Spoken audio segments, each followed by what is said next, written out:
Here we have, well, it's supposed to be a sign, a 75 kilogram sign. And this is some sort of a metal boom that has a mass of 25 kilograms. It's being held in place by a hinge. So this is a hinge here. If the tension weren't here, it could swing up or down. And then there is a cable that's holding it in place. So maybe this is like a sign outside of a store or something like that. So we're going to find three things. We're going to find the tension that's in the string. We're going to find the horizontal and vertical forces that are being exerted by the wall. So again, we have an elongated object. Forces are acting along this elongated object. So I'm going to draw it as such, not as a point. I want to draw all of the forces at the location where they're actually being applied. So let's start with the tension force. I think that's the most obvious one. Yes, there is a tension force right here. Then we have our sign, and you might be a little uncertain what to do here because the sign is attached at two locations. But ultimately, what we want to do is think about the center of mass of the sign, which is right in the middle of the sign. That's what I'm trying to indicate by this 3L over 4. So even though it's attached in two places, we're really just concerned about where is its center of mass.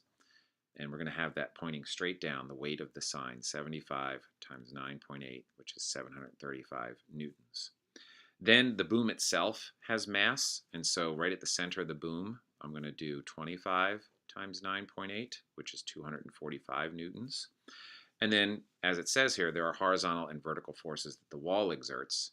So let's draw the horizontal force, and let's draw the vertical force. Again, maybe you think this one points left, maybe you think this one points down. That's okay. If either I or you make a mistake in the direction in our drawing, we're just going to get a negative answer for our final answer, and that's telling us, the negative tells us that we chose the wrong direction, so no big deal. All right, so let's add up the torques. If this thing is not moving, then the torques add up to zero. No matter, it's not rotating around any point. So no matter what point we choose, we should find that the torques add up to zero. Turns out that this location right here is the best point for a fulcrum because by choosing this location as the point for our fulcrum, the horizontal and the vertical forces have no radius and therefore they exert no torque. And so those variables drop out of our equation, and then we're only going to have one variable in our equation. So let's do this. Remember, torque equals R F sine theta. And this is what I was just saying. R is the distance between the fulcrum and where the force is being applied. And for the vertical and horizontal forces, that distance is zero. And so they exert zero torque. So let's start with the weight of the sign. The distance would be L over 2.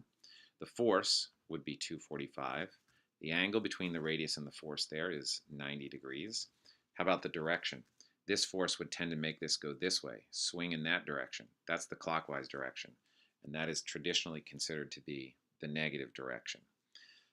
So let's move along now. And that takes us to the weight of the sign itself. That would also have a tendency to make it go clockwise, the negative direction. This location is, as indicated over here, at a distance of 3L over 4, and it's 735 newtons. That angle, again, is 90 degrees. Finally, we come to the tension force. Now, that would have a tendency to make it go the other way, the counterclockwise direction, traditionally considered the positive direction. That distance is L. That force is the unknown Ft. And don't forget this angle here, which is not 90 degrees, it's actually 40 degrees. Those are all our torques. They have to add up to zero. The L's divide out. And let's do the math and get our final answer here. So we have 245 divided by 2.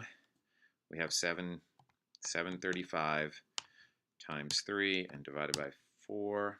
I'm going to add those two things together. And then here I'm going to have to divide by the sign of 40 to get our final answer. 1,048. I'm going to round off a little bit.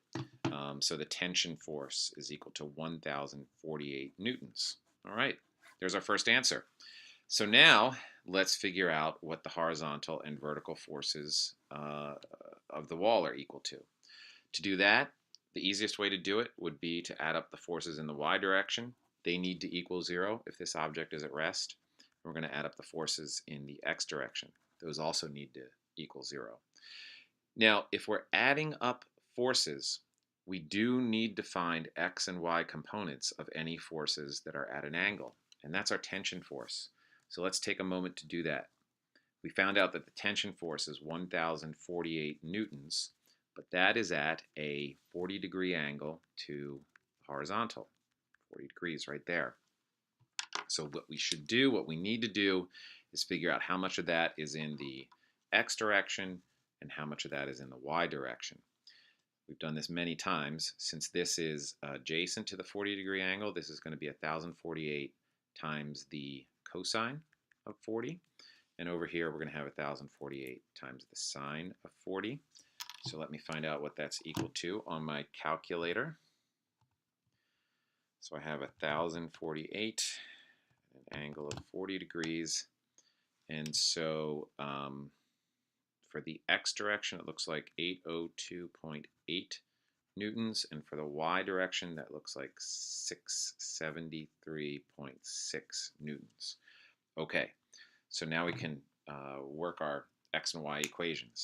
So in the y direction, we have the positive FV right there, and we have these two forces, negative 245, negative 735, and then we have this y component here, positive 673.6. Those all have to add up to 0.